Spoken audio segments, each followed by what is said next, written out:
NCERT की 11th class की मिडावल history के डिस्कशन में मैं शुभम आप सभी का स्वागत करता हूं। तो आज एक चैप्टर है जिसका नाम है चैप्टर 14 डेक्कन सल्तनत। अक्सर ये चैप्टर के साथ दिक्कत ये है कि ये चैप्टर हम लोग सुनते तो हैं कि भाई पढ़ना है, लेकिन हमेशा से ये हो ना हो ये नेग्लेक्टेड ही रहता है। ये वाला जो टॉपिक है, हम मुगल्स के बारे में पढ़ते हैं, हम दिल्ली सल्तनत के बारे में पढ़ते हैं, लेकिन डेक्कन सल्तनत वाला जो टॉपिक है अक्सर जो है वो कहीं ना कहीं इस जद्दोजहद में छूट सा जाता है। तो आज का जो लेक्चर है काफ़ी इंपॉर्टेंट है, और अगर आज का लेक्चर अगर हम पूरा देखेंगे तो ये वाला टॉपिक पूरी तरीके से हम फिर से कभी भी इसमें परेशान नहीं होंगे। तो आज ये चैप्टर 14 डिस्कस करने वाले हैं। ये जो पुरानी वाली एनसीईआरटी मिडावल इंडिया की, जिसको सतीश चंद्रा ने लिखा था, इसमें हम डेक्कन सल्तनत के बारे में देखेंगे। बहमनी, निज़ाम शाही, ये जितनी भी डेक्कन सल्तनत है इसको हम इस आज के लेक्चर में डिस्कस करेंगे। तो आज का लेक्चर काफ़ी इंपॉर्टेंट होने वाला है और इंटरेस्टिंग भी। तो मेरा नाम है शुभम, आप देख रहे हैं IAS social channel. Let's get started. तो चलिए देखते हैं कि डेक्कन सल्तनत का इस्टेब्लिशमेंट कैसे होता है। तो पहली बात ये है कि जो डेक्कन सल्तनत जो इस्टेब्लिश होती है, ये निकलती है जब बहमनी किंगडम का डिक्लाइन होता है। ठीक है, जब बहमनी किंगडम का डिक्लाइन होता है, जैसा कि हमने पिछले लेक्चर में हमने देखा था, जब विजयनगर और बहमनी किंगडम देख रहे थे, तो ये वाला जो एरिया था, this was Vijayanagara empire and this area was Bahmani kingdom. यही बहमनी किंगडम डिक्लाइन होके 5 अलग अलग किंगडम्स में डिवाइड होती है, जिसमें आपका आता है अहमदनगर, फिर आपका आएगा बीजापुर, फिर आपका आएगा गोलकोंडा, फिर बेरार और बीदर। ठीक है, बीदर और बेरार। ठीक है, बेरार। तो मोटा मोटा ये 5 अलग अलग इंडिपेंडेंट किंगडम इस्टेब्लिश होंगी। इन्हीं इंडिपेंडेंट किंगडम्स को हम बोलते हैं डेक्कन सल्तनत। ठीक है, इन्हीं को हम डेक्कन सल्तनत के नाम से बुलाते हैं। तो चलिए देखते हैं। तो डेक्कन सल्तनत was 5 independent Muslim kingdoms which was established in Deccan region 15th and 17th century के टाइम पर। और जैसा कि मैंने बताया कि जब बहमनी किंगडम, जिसको 1347 में हसन बहमन शाह, अब्दुल हसन बहमन शाह, जिनको हम हसन गंगू भी कहते हैं, उन्होंने इस बहमनी किंगडम को इस्टेब्लिश किया था। हालांकि आगे चल के इंटरनल स्ट्रगल की वजह से, इंटरनल कॉन्फ्लिक्ट की वजह से 1527 आते आते बहमनी किंगडम डिक्लाइन हो जाती है और बहमनी किंगडम इन 5 इंडिपेंडेंट किंगडम्स में डिवाइड हो जाती है, जिसमें अहमदनगर, जहाँ पर निज़ाम शाही थी, जो डायनेस्टी है वो निज़ाम शाही, बीजापुर में थी आदिल शाही, गोलकोंडा में कुतुब शाही, बेरार में इमाद शाही और बीदर में थी बारिद शाही। ठीक है, तो ये 5 अलग अलग किंगडम्स हैं। आप इस मैप में देख सकते हैं, थोड़ा सा मैप ऊपर नीचे है, लेकिन मोटा मोटा लगभग यही 5 किंगडम्स थी, जिसको हम डेक्कन सल्तनत कहते हैं। ठीक है, डेक्कन सल्तनत कहते हैं। इसमें हमने पिछले लेक्चर में देखा था कि 1565 में इन्हीं डेक्कन सल्तनत के 4 किंगडम्स ने, अहमदनगर, बीजापुर, गोलकोंडा और बीदर, इन लोगों ने मिलकर विजयनगर एम्पायर को हराया था। और उस बैटल का नाम था बैटल ऑफ बन्नी हट्टी, या बैटल ऑफ तालीकोटा, या बैटल ऑफ राक्षसी तंगड़ी। तो ये युद्ध होता है और इस युद्ध में ये 4 किंगडम्स मिलके विजयनगर को हरा देती है। इसके बाद विजयनगर एम्पायर ख़त्म तो नहीं होता है, लेकिन फिर वो हमेशा हमेशा के लिए जो है अपनी ग्लोरी को खो जाता है, उसकी ग्लोरी चली जाती है। और फिर बाद में 5 साल बाद 1570 में फिर वापस से तिरुमाला देवा राय ने फिर से विजयनगर एम्पायर को इस्टेब्लिश किया और अराविडू डायनेस्टी को इस्टेब्लिश किया। हमने पिछले लेक्चर में देखा था कि किस तरीके से तिरुमाला देवा राय ने हम्पी, चूँकि इस युद्ध में हम्पी पूरी तरीके से डिस्ट्रॉय हो गया था, तो विजयनगर एम्पायर की राजधानी को हम्पी से उठाकर वो पेनुकोंडा, आंध्र प्रदेश ले गए थे। ठीक है, तो खैर बहरहाल ये याद रखेंगे, बैटल ऑफ बनी हट्टी में विजयनगर एम्पायर का डिक्लाइन हो गया था। ठीक है, तो ये मोटा मोटा हो गया डेक्कन सल्तनत के बारे में। डेक्कन सल्तनत कैसे बनेगी? जब बहमनी किंगडम का डिक्लाइन होगा, जिसका डिसइंटीग्रेशन होगा। अब ये सल्तनत है, डायनेस्टी है, उसकी कैपिटल देख लेते हैं। अहमदनगर निज़ाम शाही, जैसा कि बताया था, कैपिटल थी इसकी अहमदनगर। बीजापुर आदिल शाही, ठीक है, और इनकी कैपिटल थी बीजापुर। वैसे बीजापुर का पुराना नाम था विजयपुरा, ठीक है। और इसका जो एरिया है वो है कर्नाटक और वेस्टर्न डेक्कन रीजन, ठीक है, बीजापुर। फिर आता है गोलकोंडा। गोलकोंडा में थी आपकी कुतुब शाही, जो कि हैदराबाद वाला जो एरिया है वहाँ पर गोलकोंडा ये कुतुब शाही डायनेस्टी थी। फिर बीदर बारिद शाही, जो कि नॉर्दर्न कर्नाटका से बिलोंग करती है, बीदर। फिर आती है बेरार। बेरार में थी आपकी इमाद शाही। इनकी राजधानी थी इलिचपुर, ठीक है, इलिचपुर, जिसका पुराना नाम था अचलपुर। तो अचलपुर का ही इस्लामिक नाम है एलिचपुर।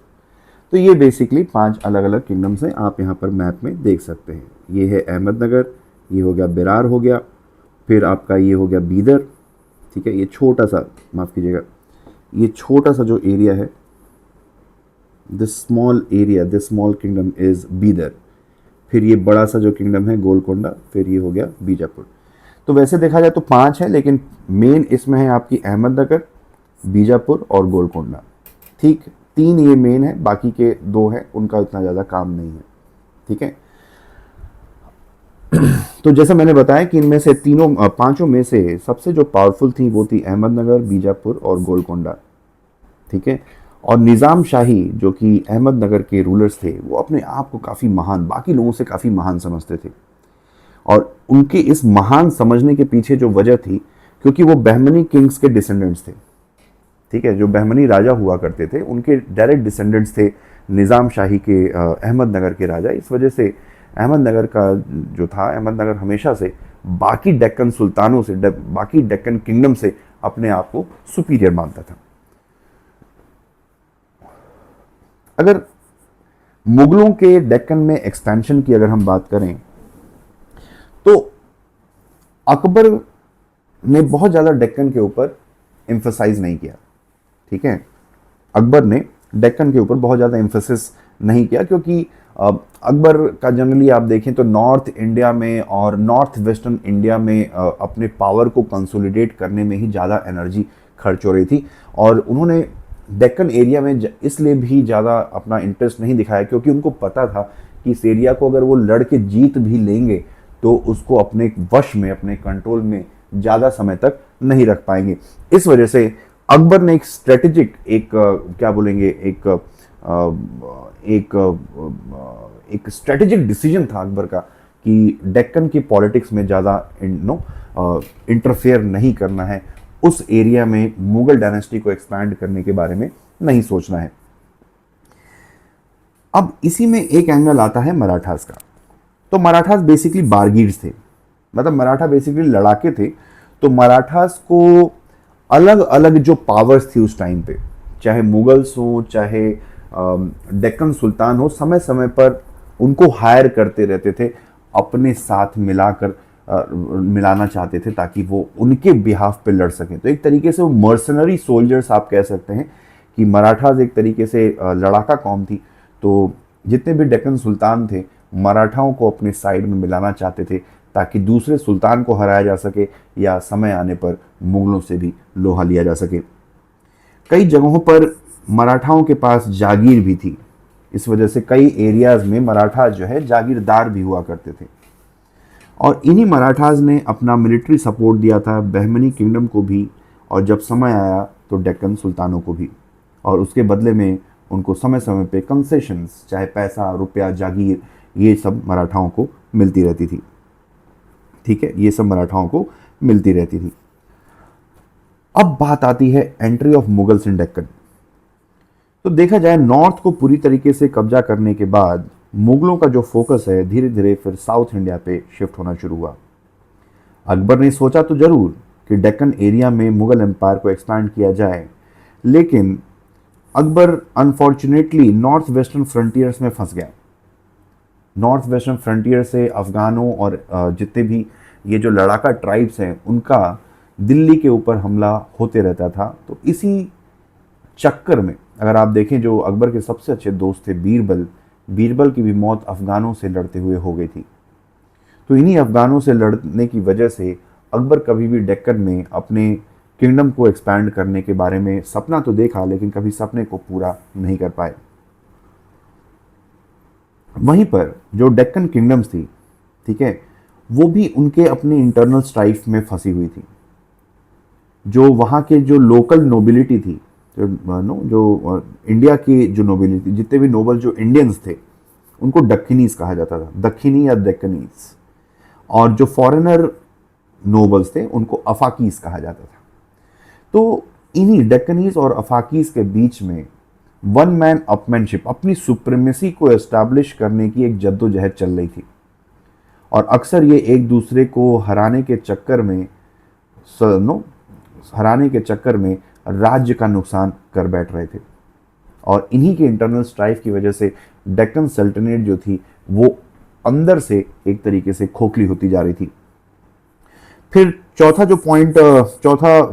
अगला जो टर्निंग पॉइंट आया डेक्कन सल्तनत में, वो आया शिया सुन्नी के कॉन्फ्लिक्ट की वजह से। तो शिया सुन्नी के झगड़ों ने डेक्कन सल्तनत को और ही अंदर से और ज़्यादा कमज़ोर कर दिया। अगर आप देखें तो गोलकोंडा जो रियासत थी उसने शियाइट धर्म को, सुन्नी की जगह पे शियाइट धर्म को अपना ऑफिशियल रिलीजन डिक्लेयर कर दिया, जिसकी वजह से शिया और सुन्नी के बीच का जो कॉन्फ्लिक्ट है वो और बढ़ गया। और ये जो पॉलिटिकल कॉन्फ्लिक्ट है धीरे धीरे वो धर्म, रिलीजियस कॉन्फ्लिक्ट या सेक्टेरियन कॉन्फ्लिक्ट के रूप में भी जो है सामने आने लगा। ठीक है, बहरहाल भले ही डेक्कन सल्तनत अंदर से काफ़ी कमज़ोर हो चुकी थी, लेकिन चूंकि मुगल्स नॉर्थ वेस्टर्न फ्रंटियर्स में बिजी थे, इस वजह से मुगल्स इस इंटरनल कॉन्फ्लिक्ट का फ़ायदा नहीं उठा पाए। इसी के कंटेक्स्ट में एक इस्लाम के अंदर एक नए सेक्ट का जन्म हुआ, महादवी बिलीफ। महादवी, ये जो बिलीफ सिस्टम था उसमें ये माना जाता है कि समय आने पर जब भी समाज में बहुत ज़्यादा पाप बढ़ जाएगा तो प्रॉफिट मोहम्मद के फैमिली का कोई ना कोई एक तरीके से लिबरेटर के रूप में जन्म लेगा और समाज को पाप से मुक्ति दिलाकर सही रास्ते पर लेकर जाएगा। ठीक है, इसी क्रम में सैयद मोहम्मद करके एक मुस्लिम थे जिनका जन्म उत्तर प्रदेश के जौनपुर में हुआ था।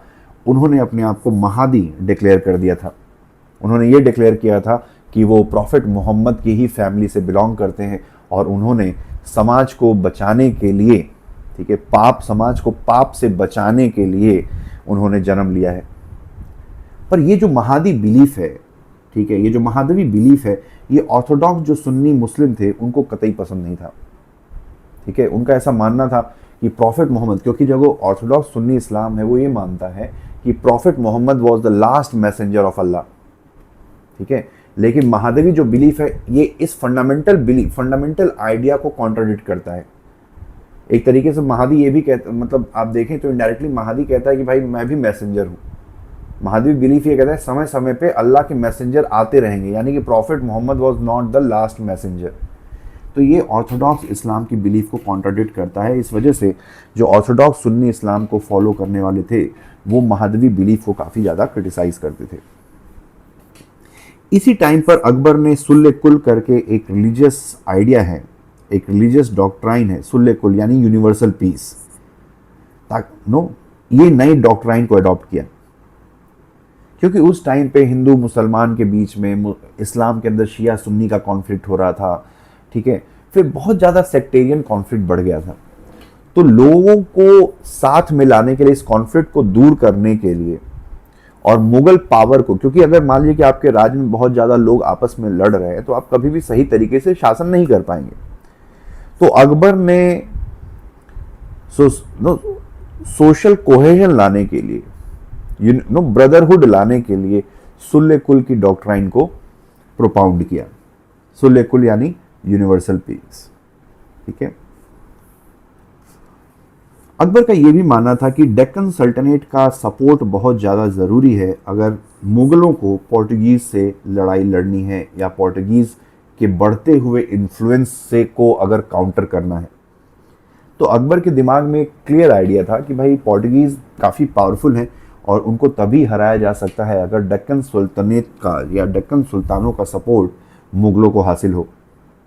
तो ये भी एक वजह थी अकबर का जो है डेक्कन में इंटरेस्ट जो है अकबर का जो आया था, उसके पीछे पोर्टुगीज़ का जो बढ़ता हुआ हिंदुस्तान में इन्फ्लुएंस था, वो भी एक बहुत बड़ी वजह थी। फिर इसी क्रम में कॉन्क्वेस्ट ऑफ बेरार, खानदेश और अहमदनगर। ठीक है, तो स्टार्टिंग में अकबर ने कुछ डिप्लोमेटिक मिशंस भेजे डेक्कन सुल्तानों के पास, और अकबर ने मांग की कि भाई तुम लोग मेरी सुजेरनिटी एक्सेप्ट कर लो। ठीक है, मैं तुम्हारे ऊपर हमला नहीं करूंगा, बस तुम लोग मेरी सुजेरनिटी एक्सेप्ट कर लो, यानी मुझे अपना राजा मान लो।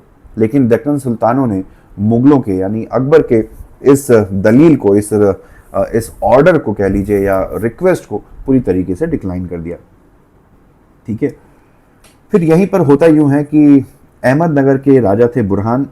बुरहान की जैसे ही मौत होती है, अहमदनगर की गद्दी के लिए मारा पीटी चालू हो जाती है। ठीक है, अहमदनगर की गद्दी पर कौन बैठेगा, तो बैटल ऑफ सक्सेशन शुरू हो जाती है। इसी क्रम में एक बहुत ही फेमस कैरेक्टर सामने आता है, चांद बीवी। तो चांद बीवी बेसिकली बुरहान की बहन थी और बुरहान का बेटा था बहादुर। तो चांद बीवी चाहती थी कि उनके भाई का बेटा यानी उनका भांजा, चांद बीवी का भांजा गद्दी पर बैठे, ना कि कोई और। ठीक है, उस समय चांद बीवी अगर आप देखें तो बीजापुर की रानी थी। ठीक है, बीजापुर की रानी थी, और उनका जो भाई था वो था अहमदनगर का राजा। और इस भाई के मरने के बाद उनका जो भांजा था, चांद बीवी का जो भांजा था जिसका नाम था बहादुर, चांद बीवी चाहती थी कि बहादुर गद्दी पर बैठे। इसी टाइम पर मुगलों ने अहमदनगर को चारों तरफ से घेर लिया। ठीक है, अहमदनगर को चारों तरफ से घेर लिया। फिर बाद में अहमदनगर और मुगलों के बीच में एक कॉम्प्रोमाइज़, एक सुलह हुई, सुलहनामा हुआ, जिसमें ये माना गया कि भाई अहमदनगर बेरार को मुगलों को दे देगा और उसके बदले में मुगल बहादुर को अहमदनगर का राजा एक्सेप्ट कर लेंगे, रिकॉग्नाइज कर लेंगे। तो ये इनके बीच में एक तरीके से कॉम्प्रोमाइज़, एक एग्रीमेंट हुआ कि भाई जो बेरार, ठीक है, जो कि अहमदनगर के कंट्रोल में था, बेरार जो है अहमदनगर मुगलों को दे देगा, बदले में मुगल्स बहादुर को अहमदनगर का राजा एक्सेप्ट कर लेंगे।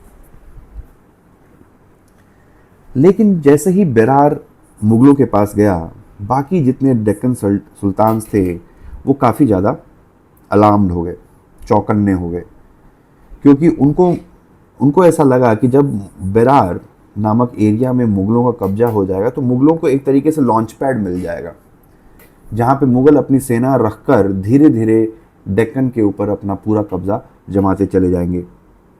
तो इसी डर की वजह से बीजापुर, अहमदनगर और गोलकोंडा, इन तीनों सल्तनेट्स ने हाथ मिलाया और मिलकर मुगलों के ऊपर हमला बोल दिया।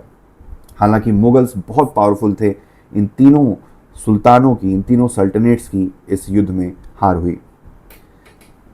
बाद में चांद बीवी को उन्हीं के नोबल्स ने मौत के घाट उतार दिया। ठीक है, तो चांद बीवी को भी मार दिया गया।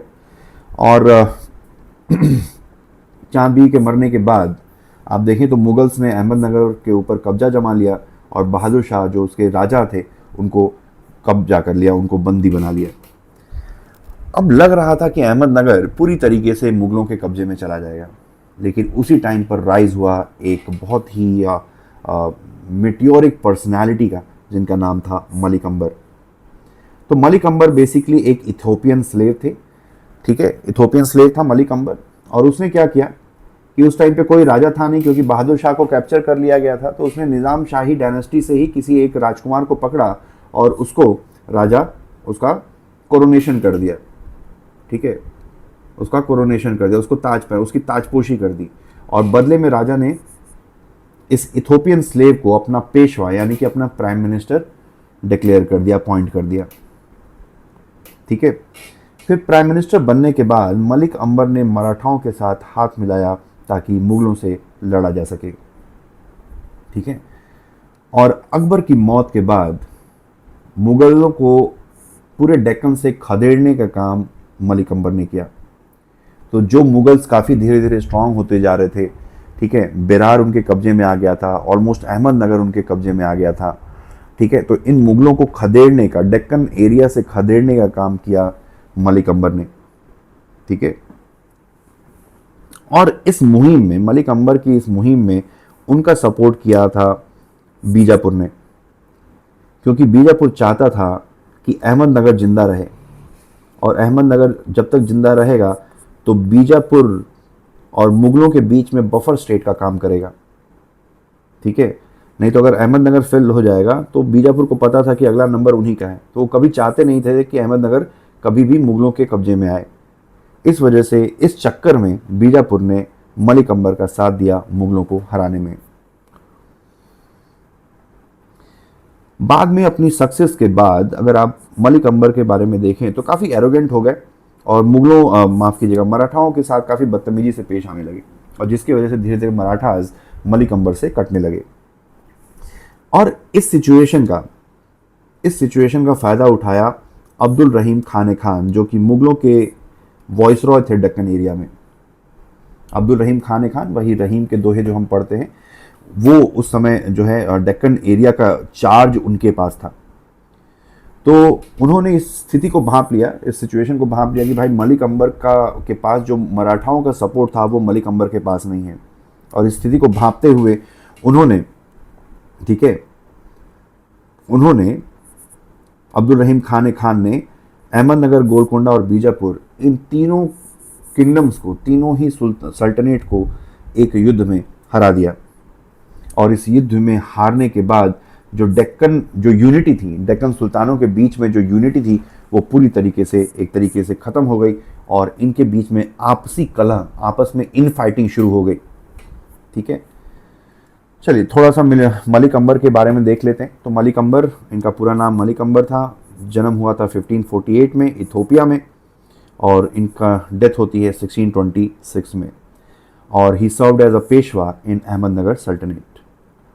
अगर मलिक अंबर की बात करें तो Malik Ambar was a very able administrator and a very brave military leader, और जिनके पास जो है एक ग्रेट पॉलिटिकल लीडर, एक ग्रेट लीडरशिप क्वालिटी थी। और वो चूंकि हबशी थे, अफ्रीकन स्लेव्स को हबशी शब्द से बुलाया जाता है, और बाद में अपनी काबिलियत की वजह से वो अहमदनगर के प्राइम मिनिस्टर बने।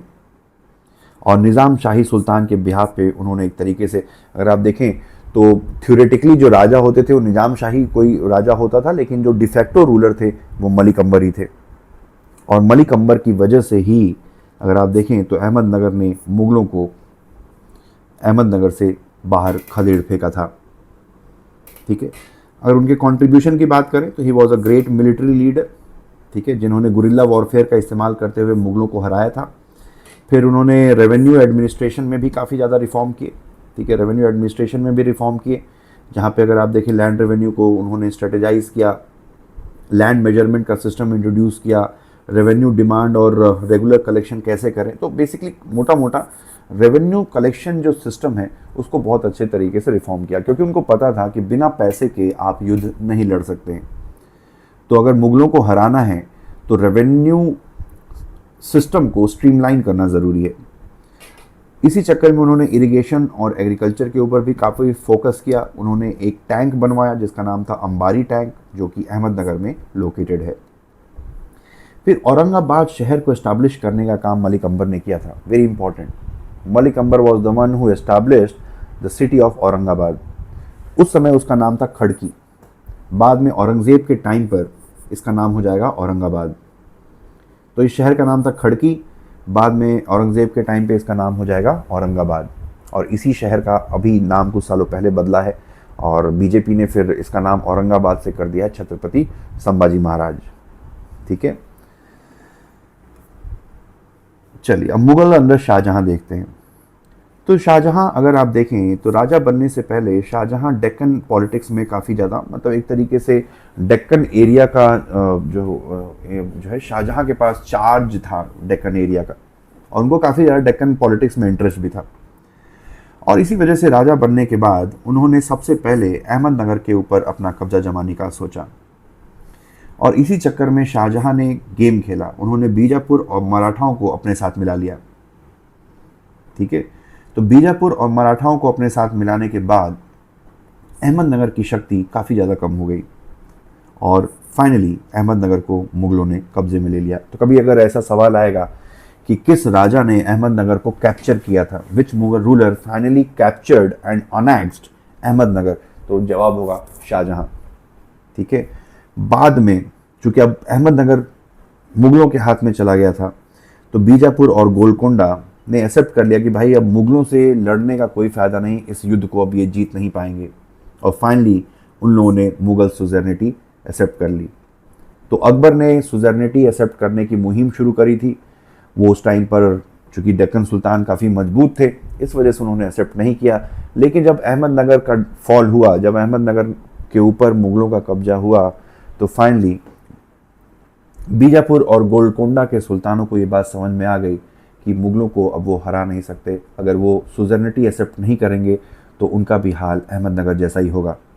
और फिर इन दोनों सुल्तानों ने, बीजापुर के और गोलकोंडा ने, मुगलों की सुजर्निटी को एक्सेप्ट कर लिया और इस तरीके से मुगलों का पूरी तरीके से डेक्कन एरिया में कब्जा हो गया। अब मुगलों के पास बस अगला जो अड़चन है मुगलों के पास, वो थी मराठास। मराठास अभी भी मुगलों के कब्जे में नहीं थे और यही मराठों के साथ लड़ाई ही मुगल एम्पायर के डाउनफॉल का सबसे बड़ा कारण बनेगी, जो हम आने वाले लेक्चर्स में देखेंगे। अब चलिए बात करते हैं डेक्कन सल्तनत के कल्चरल कंट्रीब्यूशन की। ठीक है, तो बीजापुर, जैसा मैंने बताया था, बीजापुर के ऊपर आदिल शाही डायनेस्टी का शासन था। ठीक है, अगर आदिल शाह देखें, आदिल शाह डायनेस्टी का भी नाम है और आदिल शाह रूलर का भी नाम है। तो आदिल शाह काफ़ी एक टॉलरेंट मुस्लिम थे। ठीक है, आदिल शाह एक टॉलरेंट मुस्लिम थे, तो मुस्लिम टॉलरेंट। ठीक है, जैसे होता ना कई बार कोई चीज़ हम बोलते तो उसका एक जस्टअपोज या कोई बहुत कॉन्ट्राडिक्टरी टर्म यूज़ करते हैं कि भाई वो जगह इतनी साफ है, लगेगा ही नहीं कि इंडिया है। ठीक है, तो ऐसा हम यूज़ करते हैं, तो मतलब कि it was that place was so clean that कि लगेगा ही नहीं कि इंडिया है। तो clean, a very clean place in India, वैसे ही टॉलरेंट मुस्लिम। ठीक है, समझ रहे मैं क्या कहना चाह रहा हूँ। खैर, ही वॉज अ टॉलरेंट मुस्लिम और अपने टॉलरेंस की वजह से उनको सूफी भी कहा जाता था। ठीक है, टॉलरेंट की वजह से सूफी भी कहते हैं। फिर उन्होंने संस्कृत एक स्कॉलर को पैटर्नाइज किया था जिनका नाम था वामन पंडित, काफ़ी बड़ा नाम है वामन पंडित का। फिर इब्राहिम आदिल शाह जो सेकंड थे, इनको अबला बाबा के नाम से भी बुलाया जाता था। अबला बाबा, अबला यानी कि जो डिसएम्पावर्ड लोग हैं उनके बाबा, उनके इमेंसिपेटर, उनके प्रोटेक्टर, गार्जियन। तो because of his compassionate attitude, Ibrahim Adil Shah the second was referred as अबला बाबा। उन्होंने एक किताब भी लिखी थी म्यूज़िक के ऊपर जिसका नाम था किताब नौरस। तो वेरी इंपॉर्टेंट, किताब Nauras was written by Ibrahim Adil Shah the second. और उनके टॉलरेंट एटीट्यूड की वजह से उनको जगत गुरु भी कहा जाता था। ठीक है, टॉलरेंट एटीट्यूड की वजह से उनको जगत गुरु भी कहा जाता है। तो अगर आदिल शाही डायनेस्टी के बारे में देखें तो जो गोल गुंबद है, जो आदिल शाह का बेसिकली मकबरा है, और ये गोल गुंबद दुनिया का सबसे बड़ा मैन मेड टूम है, मैन मेड डोम है। ठीक है, गोल गुंबद। तो देखा जाए तो रियलिटी में it is a tomb, it is the कब्र। आदिल शाह की कब्र है, इब्राहिम आदिल शाह की एक कब्र है गोल गुंबद। अब गोलकोंडा के बारे में देखते हैं। तो गोलकोंडा के जो राजा थे कुली कुतुब शाह, ठीक है, गोलकोंडा के ऊपर कुतुब शाही डायनेस्टी का शासन था। उनमें जो इनके राजा थे Quli Qutb Shah, he was very fond of literature and architecture. Literature और आर्किटेक्चर में उनका काफ़ी ज़्यादा इंटरेस्ट था। उन्होंने उर्दू भाषा को पैटर्नाइज किया था और इसी वजह से आप देखेंगे तो हैदराबाद में जो भाषा बोली जाती है वो बेसिकली वो लोग उर्दू बोलते हैं, थोड़ी सी अटपटी सी हिंदी बोल, आपको वैसे सुनोगे थोड़ा सा बहुत ही फनी सी अटपटी सी हिंदी वो बोलते हैं। बेसिकली वो उर्दू भाषा और लोकल लैंग्वेज का एक मिक्स लैंग्वेज वो बोलते हैं।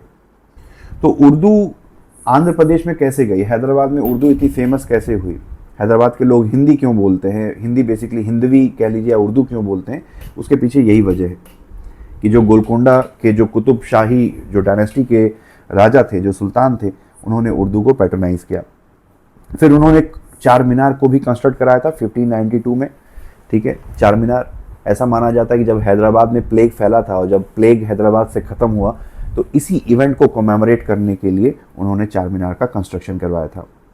और ही वॉज द वन, ठीक है, Quli Qutb Shah was the one who founded the city of Hyderabad. ठीक है, who founded the city of Hyderabad. तो ये रहा डेक्कन सल्तनत के बारे में। ऐसे तो बहुत सारी इन्फॉर्मेशन है, लेकिन जो एग्ज़ाम के पॉइंट ऑफ व्यू से इम्पोर्टेंट है वो सारे पहलुओं पे हमने इस लेक्चर में नज़र डाली। और अगर आपको ये लेक्चर पसंद आया तो do subscribe to this channel और इसको शेयर भी कीजिए बाकी दोस्तों के साथ, और कमेंट सेक्शन में आप अपना फीडबैक मेरे साथ शेयर कर सकते हैं। अगर आपको कोई पर्टिकुलर टॉपिक पे कोई वीडियो चाहिए तो वो भी आप मुझे बता सकते हैं। तो thanks for watching, have a nice day, all the best.